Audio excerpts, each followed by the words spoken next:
নমস্কার বন্ধুরা। সিএএ এর প্রথম বলি আত্মহত্যা করলেন, অর্থাৎ মারা গেলেন টালিগঞ্জের এক যুবক। 11ই মার্চ সারা দেশে অফিসিয়ালি সিএএ শুরু হয়েছে এবং অনলাইনে আবেদন শুরু হয়েছে। এমনকি আমাদের দক্ষিণ দিনাজপুর জেলায় দেখবেন, আমি যেখানে থাকি, অনেক বৃদ্ধ বয়স্ক তারা কিন্তু ভোটার কার্ড আবেদন করতে আসছেন এবং তারা প্রায় 60 বছরে, 58 বছর বয়সে, 50 বছরের বয়সে ভোটার কার্ড আবেদন করছেন শুধুমাত্র এনআরসির ভয়ে। যখন থেকে সিএ আবেদন শুরু হয়েছে তখন থেকে অনেকের মনে এনআরসির একটা আতঙ্ক সৃষ্টি হয়েছে। এই এনআরসির আতঙ্কের জন্য কিন্তু এদিন টালিগঞ্জে একটি যুবক গলায় ফাঁস লাগিয়ে মারা গেছেন, এক কথায় বলতে গেলে আত্মহত্যা করেছেন। তো এখানে কি আমরা তো দেখে নেব, সবাইকে আপনাকে আমি একটু সতর্ক করার চেষ্টা করবো বন্ধুরা, যেটা প্ররোচনায় পা দেবেন না। কেন্দ্রীয় সরকার এবার আমাদের তাড়িয়ে দেবে। বাবা বাংলাদেশ থেকে এসেছে কিন্তু তার কাছে কোনো কাগজপত্র নেই। আমার ভোটার কার্ড থাকলেও জন্ম শংসাপত্র নেই, মানে বার্থ সার্টিফিকেট নেই। আমি আর ভোট দিতে পারবো না। দেশ জুড়ে সিএএ কার্যকর হওয়ার পর থেকে ছেলে দেবাশিসের গলায় এই আক্ষেপ শুনে আসছিলেন 80 বছরের বৃদ্ধ তপন সেনগুপ্ত, কিন্তু বুঝতে পারেননি সেটাই শেষ স্মৃতি হয়ে যাবে। দেশ ছাড়া হওয়ার আতঙ্কে শেষ পর্যন্ত আত্মঘাতী হবে দেবাশিস। বন্ধুরা, বুঝতে পারছেন যে একটা আইন যেটা শুরু হয়েছে অলরেডি নাগরিকত্ব দেওয়ার জন্য, আর পরবর্তী আইনের কথা ভেবেই কেউ গলা দড়ি দিয়ে মারা যাচ্ছেন, আত্মঘাতী বা আত্মহত্যা সুসাইড করছেন, মানে এনআরসির ভয়। এখানে যেমন সিএতে আপনাকে নাগরিকত্ব দেওয়া হচ্ছে, এনআরসিতে আপনার নাগরিকত্ব কেড়ে নেওয়া হবে। আর একটা কথা স্পষ্ট আপনি শুনে নেবেন, সিএএ শুরু হয়েছে মানে এনআরসি কিন্তু হবেই। যদি সিএ শুরু না হতো তাহলে কিন্তু এনআরসি কবে হতো সেটা, বা হতো কি না সেটা একটা যুক্তিগতভাবে বলা যেত যে না, এনআরসি হবে না। কিন্তু যেহেতু সিএ শুরু হয়েছে তাই যুক্তিগতভাবে এটা বলা যেতে পারে যে এনআরসি হবেই। আর পশ্চিমবাংলায় এনআরসি হবে, প্রথম হবে, মানে আসামের পরে এনআরসি প্রথম হবে পশ্চিমবঙ্গে। ভারতবর্ষে প্রথম এনআরসি হয়েছিল 1951 সালে। এবার দেখুন, দেশ ছাড়া হওয়ার আতঙ্কে শেষ পর্যন্ত আত্মঘাতী হবে দেবাশিস। বৃহস্পতিবার নেতাজি নগর থানায় সে কথা বলতেই কান্নায় ভেঙে পড়েছিলেন বাবা।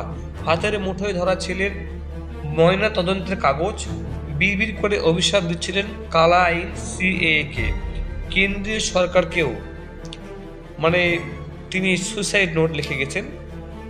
বুধবার রাতে সোনারপুরের সুভাষগ্রামে মামার বাড়িতে 37 বছর বয়সী, মানে বেশি বয়সও নয়, দেবাশিস সেনগুপ্তের ঝুলন্ত দেহ উদ্ধার হয়। তিনি টালিগঞ্জের রিজেন্ট স্ট্রিটের বাসিন্দা। ঘটনায় অস্বাভাবিক মৃত্যুর মামলা রুজু করেছে সোনারপুর থানা। মৃতের মাসি শোভা রায় জানিয়েছেন, 2021 সাল থেকে সিএএ আতঙ্ক গ্রাস করেছিল দেবাশিসকে। গত 11 মার্চ দেশ জুড়ে আইনটি কার্যকর হওয়ার পর থেকে অবসাদেও ভুগছিলেন তিনি। তার জেরেই আত্মঘাতী হয়েছেন। ইতিমধ্যে বিষয়টি খতিয়ে দেখার জন্য বাড়ির কাছে নেতাজি থানায় অভিযোগপত্র জমা দিয়েছেন মৃতের বাবা তপন সেনগুপ্ত। তিনি বলেন, এহেন নির্মম আইন লাগু করার জন্যই ছেলের মৃত্যু হলো। মৃতের পরিবারের দাবি, 1964 সালে বাংলাদেশের বরিশাল থেকে এপারে চলে আসেন তপন বাবু। প্রথমে হাওড়া থাকতেন, স্ত্রীর মৃত্যুর পর রিজেন্ট স্ট্রিটে শালিকার বাড়িতে চলে আসেন। মৃতের মাসি শোভা রায় দাবি, প্রতিদিন আমাকে একটাই কথা বলতো, আমাদের আবার বাংলাদেশে পাঠিয়ে দেবে সরকার, এখানে আর থাকতে পারবো না, তোমাদের সবাইকে ছেড়ে চলে যেতে হবে। গত 19 মার্চ সুভাষগ্রামে মামা দিলীপদের বাড়ি যান সুভাষিস। মামা সকালে কাজে বেরিয়ে গিয়েছিলেন। সন্ধ্যায় তার ফেরার সময় বাড়ির জানালা দরজা বন্ধ ছিল। জানালার ফাঁক দিয়ে তিনি দেখেন ভাগ্নিকে সিলিং ফ্যান থেকে ঝুলছে। তৃণমূলের সর্বভারতীয় সাধারণ সম্পাদক অভিষেক বন্দ্যোপাধ্যায়ের নির্দেশে এদিন মৃতের বাড়িতে যান সাংসদ নাদিমুল হক, রাজ্যের মন্ত্রী শশী পাজা, যাদবপুর কেন্দ্রের প্রার্থী সায়নী ঘোষ। পরিবারের সদস্যদের সঙ্গে এক কথা বলেন তারা। পরে শশী পাজা বলেন, নাগরিকত্ব চলে যাওয়ার আতঙ্কে ভুগছিলেন যুবক। তার জেরে এই মর্মান্তিক ঘটনার পরেও নরেন্দ্র মোদীদের কি বিবেক জাগবে না? বন্ধুরা, আমি এখানে সবই সিএ আইন সবই ঠিক আছে, এটা আমি বলবো না, কিন্তু একটু হাসি পাচ্ছে আমার এই কারণেই, মৃত্যুর জন্য না, কিন্তু এই সিদ্ধান্তের জন্য। কারণ মানে দেশ থেকে তাড়িয়ে দিবে, কি মানে মানুষ কতটা বোকা আছে দেখুন। সিএএ 1964 সালে এসছে, অটোমেটিক্যালি সে ভারতের নাগরিকত্ব সিএতে আবেদন করলে হয়ে যাবে, 1 নাম্বার। 2 নাম্বার, এখানে কোনোভাবে মরার কোনো কারণই ছিল না। আপনার মতামতটা কি সেটা অবশ্যই আপনি বলবেন, আমি সে অপেক্ষায় রইলাম।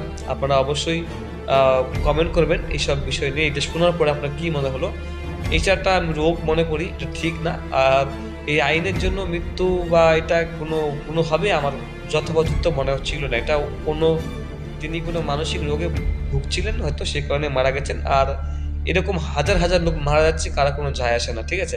তো ওই জন্য মানে এটাকে বেশি আপনি মৃত্যুটা কখনোই মানে সুইসাইড করা উচিত নয়, এতটুকু বলবো। ভালো থাকবেন, থ্যাংক ইউ।